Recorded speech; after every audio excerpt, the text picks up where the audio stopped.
This video is my admittedly late reaction video to the Detroit Lions 48-42 loss to the Buffalo Bills at home in Week 15. Halts Detroit's winning streak, drops them to 12-2, calls into question or puts into question home field advantage in the NFC and even the division now that they're tied in the loss column with the Minnesota Vikings, who will still play later in the year. Detroit really ran into a buzzsaw today in the Buffalo offense. Really bad matchup at the wrong time. I have to tell you, even though the defense is compromised against the highest level talent, clearly Detroit just has too many losses on the defensive side to try to account for that or mitigate that situation. Credit to Aaron Glenn and those guys for being able to hold it together as long as they could. The bottom fell out today with so many players out. And you run into Josh Allen playing at an extremely high level. The thing that surprised me the most was I didn't see Detroit getting beat physically by anyone, no matter who was out there on the field. And I mean both sides of the ball. Look, Josh Allen was fantastic. He made a series of plays to extend opportunities to get the ball downfield and or perhaps scramble or run. He found receivers downfield. Well, actually, running backs he found downfield for the most part. One of the elements of the game I previewed on Saturday morning was how often and how efficient they're getting the ball to the running backs in the pass game, and sure enough, they did it today. Allen finished, I think, 23 of 33 or 23 of 34 passing, 362 in the air, 2 touchdowns, also had 2 rushing touchdowns. You expect him to play well. Regardless of who you have out on the field, you expect Josh Allen to perform and play well. But with so many guys out for Detroit's front 6 or front 7, he staked the Bills out to leads of 14-0, 21-7, and then 28-14 early in the third quarter. That's the moment in time when Detroit's defense gets their first organic stop. Yeah, there's a missed field goal late in the second quarter. Also, the end of half possession. I think they get the ball with 28 seconds left in the half after Detroit missed a long field goal. I could be wrong on the timing there. The point is, the Lions defense was nowhere near stopping the Bills and Josh Allen today. That's just reality. It's not insulting or derogatory towards Aaron Glenn. It's just a lack of talent out on the field compared to who you were facing. The lead actually grew to 35-14 in the third quarter. Unfortunately, after getting their first organic stop of the day, Detroit and the offense turned the football over. And it was Amon-Ra St. Brown, who you never expect to fumble. A guy that guarding him that you expect him to torch all day long, and he pretty much did for the most part. Fumbles after an 18-yard gain. But by that point, whether it was 28-14 or 35-14, the physicality dynamic had been established. I'm talking about besides just Allen's individual brilliance. Chalk this win up to Josh Allen if you want. There's more to be said here. James Cook ran 14 times for 100 yards. He had a 41-yard touchdown early in the third quarter. That's the score that made it 28-14, I think 2 minutes into the third quarter. Overall, Buffalo ran 34 times for 197 yards. That's a season high in rushing yards allowed by the Lions. Not only that, though, his counterpart, former Lion Ty Johnson, who's actually from Maryland, had 5 catches for 114 yards. Cook, Davis, and Johnson all told put up 270 yards of offense between rushing and receiving. Just too much for Detroit to try to overcome, along with the brilliance that Josh Allen put out there on the field today.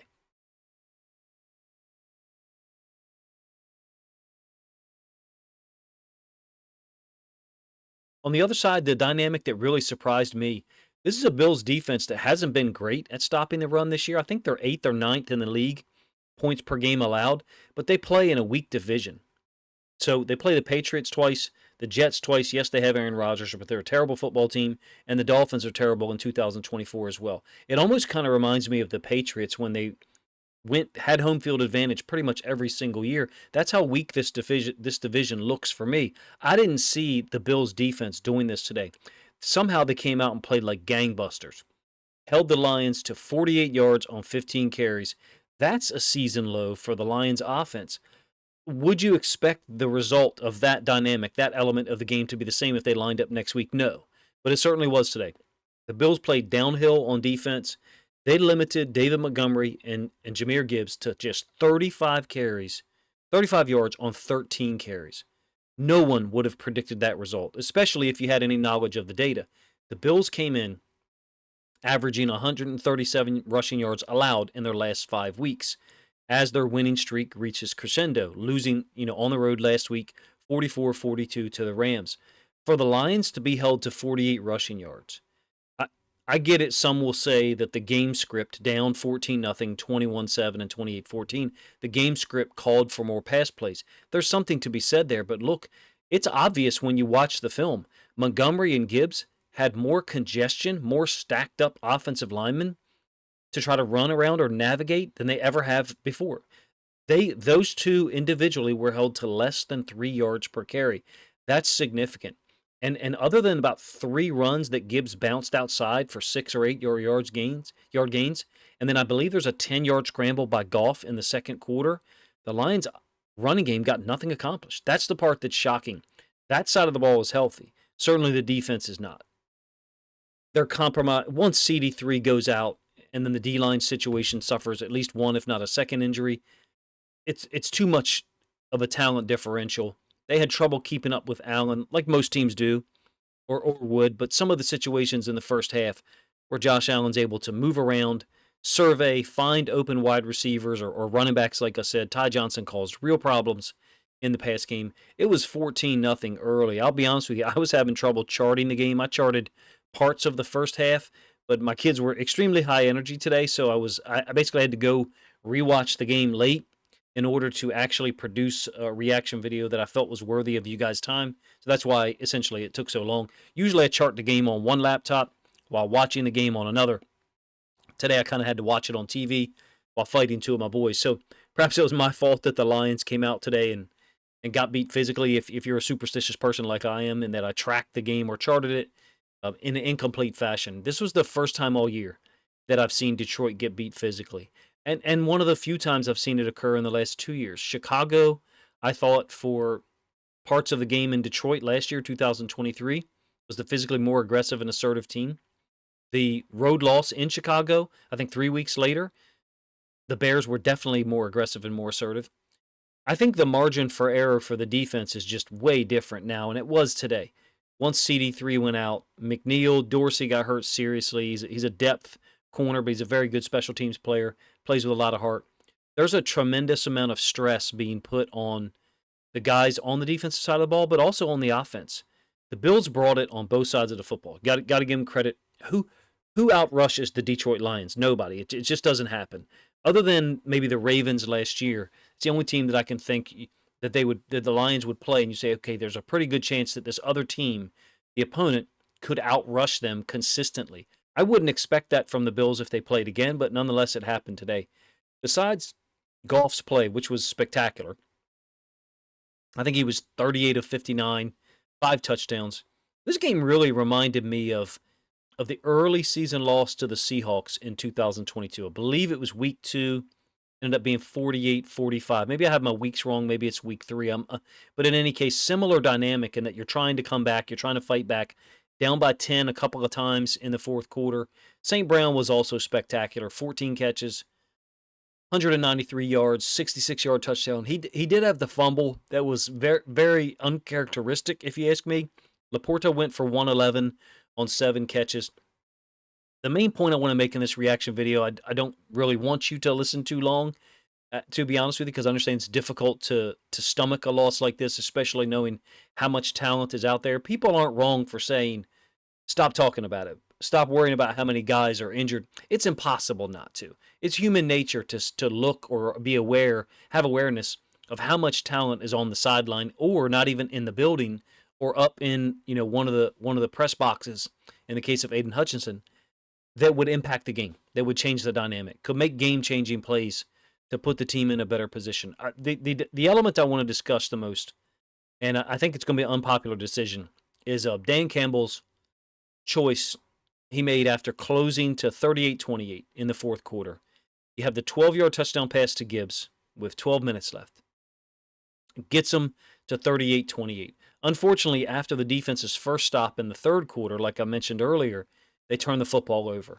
That was the moment to get to 28-21 and really start to climb out of that hole that they were in early. But I want to talk about the decision. In order to do so, I have to preface it. You can only go Dan Campbell and the coaching staff. You can only utilize the data you have in that moment. We get the benefit of the doubt. We know how the game resulted thereafter. And in fact, that actually supports Dan Campbell's decision. They didn't get another stop thereafter. But I'm not going to use that for justification. If you can't tell, I actually agree with him. I agree with onside kicking. I think the entire premise of the dynamic kickoff, I've said this before, maybe not in Lions videos, definitely Ravens ones. I think it's a joke that you have to declare onside kicks.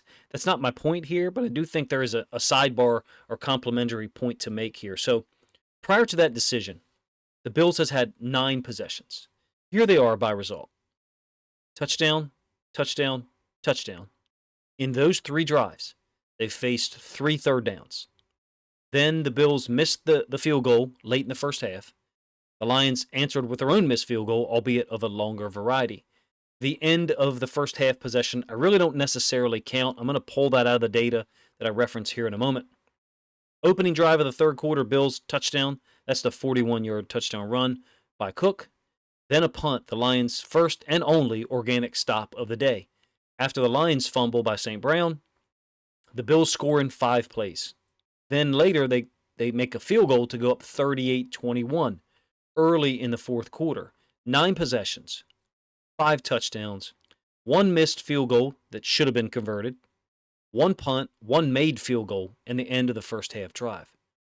All told, Goff had ripped the team downfield, capping it with the 12-yard touchdown to Gibbs. He was 5 of 5 on the drive. The Lions scored in like 2 minutes. With 12 minutes left in the game, did you have confidence in the defense to get stops? But it's not just 1 stop. You need 2. You're down 10 points. You need 2 stops, and you need 2 scores. I don't think there's another way to get it done. Feel free to let me know in the comment section if you're aware of something that I'm not. You need 2 stops and 2 scores. I'm not usually one to advocate for going for it on 4th down or situations where you're not trusting the defense, especially your defense in Detroit. It's a very good defense. But today's situation was different. It was unique. And I think Dan Campbell's decision was appropriate and it was called for. Because with so much talent being out, Campbell recognized something that perhaps all of our brains did not. You didn't have Hutchinson, CD3, Barnes, Anzalone, McNeil, all of those guys. In our brains, we've watched Detroit play defense in 2024. It is improved. That's not the defense that was out there today. This is a quality defensive roster when everyone or most people are healthy. It's helped the Lions get to 11 wins in a row. Improved defense is a big factor. It's not as big a factor as the offense, but it's a huge part of it, in my opinion. Today, the dynamic was different. You don't really have to watch too much of the gameplay to recognize it, but I'm quite sure you did. By the time you got to halftime, you could tell the Bills' offense was in control. But when Campbell gets to make that decision, and if I've belabored this point or hammered it too much, my apologies. Here's the stats. I'm removing the late second half possession when I believe the Bills get the ball with 28 seconds left in the second quarter, but I might be wrong on the timing there. In any case, they didn't have a realistic chance to score. To the point when he makes that decision down 38-28, Buffalo has ran 59 offensive plays. They've got 456 yards, by my math. That's an average of 7.7 yards per play. Nothing close to a turnover that I recall. Maybe you remember one. Feel free to remind me in the comment section. Also didn't have a single quarterback sack on the day, certainly not to that point. What do we want him to do with 12 minutes left? Punt the ball back, down 10, and let the Bills drive 4, 5, 6 minutes? I like the decision. I have to tell you, I'm not normally one to say that. I'm normally one that's a defensive-minded person, defensive-minded coach and observer. And I've been quite critical of some of John Harbaugh's decisions in Baltimore the last 2 or 3 years, going for it on 4th down. This is not one of those. I think this was a tactical decision. I understand Dan Campbell may have already disavowed it in a press conference. I don't care. It was still the right decision. The fact you have to declare the onside kick throws another wrench in the plans. It makes it more unusual when you have to declare it. The other team gets to put their hands team on. So there's a lot to be said there. I have never liked the dynamic kickoff since it was announced. A couple of people in Lions comment sections asked me to look at strategies. I intentionally didn't do so, but hopefully I didn't reply in a rude manner because I think it's an absolute joke, and I think it's a joke that you have to declare onside kicks. This, to me, is a perfect example. He should have been able to line up down 38-28 after Goff just shredded the Bills' defense 5 of 5, scored in 2 minutes, maybe 2 minutes and 5 seconds. He should have been able to line up and do a surprise onside kick. And unfortunately, you can't do that. Hollins recovers it, almost takes it back to the house. So we like it even less, right? Because because of the result. It's forced that you have to declare it. It was kind of tough to watch Hollins be the guy that recovered it because he had acted like a jackass in 2 situations earlier in the game. If you know, you know. He said something and made a gesture after one of the Lions players was injured earlier in the game. And then he's on punt team. He's a wide receiver who's on punt team as a gunner, and was talking shit after one of the times when they had to punt the ball away in the third quarter. In any case, I actually think Dan Campbell, his mistake today wasn't the onside kick with 12 minutes left. I think it was the fact that he didn't onside kick with 8 minutes left. This is after Gibbs' short touchdown run. I think it's an 11-play drive, maybe a 10-play drive. Gets them to 45-35. And I recognize that people probably disagree with me about the 12-minute mark and maybe disagree with me about the 8-minute mark, and that's fine. I mean, we all look at the game from different angles. I'm telling you as a neutral-ish observer at this point, you guys know who I'm rooting for, that I didn't see the Lions defense making stops today. I didn't. Just the way the game flow was going, Josh Allen was in control, the run game was working, screens were working, everything was pretty much handled up front. And Goff on those 2 drives, talking to close to 38-28 and then to close to 45-35. Goff was 13 of 16 passing to that point. To me, it looked obvious. You could get things done in the pass game there, so why not do so again? That kind of surprised me. You need 2 scores and presumably 2 stops at that point with 8 minutes left after the short touchdown run by Gibbs. And lo and behold, check out what happens. The Bills take 6 minutes off the clock.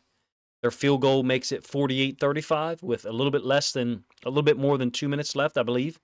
At that point, the chances of coming back are obviously low anyway. The chances of coming back with 8 minutes left are low also. On that drive, Allen had converted a 3rd and 5. I believe it was a scramble for 8 yards with like 4:20 left in that range. To me, all of that, play Monday morning quarterback on a Sunday night, all of that justifies the onside kick with 8 minutes left and justifies the one with 12 minutes left. I understand normally you're going to kick off, play defense, trust your guys to get a stop, build on that momentum. You already had momentum. I think Dan Campbell made the right decision, even though it didn't clearly work out. He'll probably get criticized for it, but I think it's folly to look at the plays after a decision. You got to go with the evidence that you had at that time. And when he makes that initial call to go with the onside kick, 9 possessions, 6 scores, 5 TDs, 1 field goal, should have been, could have been, a second field goal, 7 scores in 9 possessions, only 1 organic stop. I think it was the right decision to give your team a chance to win. If you're trying to make decisions to avoid questions, avoid controversy, or avoid pressure, then you kick it. But that's not Dan Campbell. He's not that guy.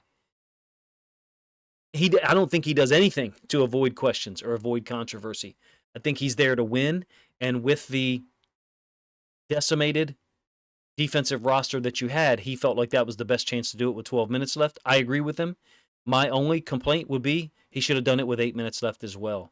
And I get it that at this point in time, he's already called it a mistake and said he didn't have guys ready to play today. I'm isolating this last 5-7 minutes of the reaction video on that decision with 12 minutes left and then the one with 8 minutes left. I get it that analytics will tell you to do a certain thing. Down 10 with 12 minutes left. They'll tell you to kick off or whatever.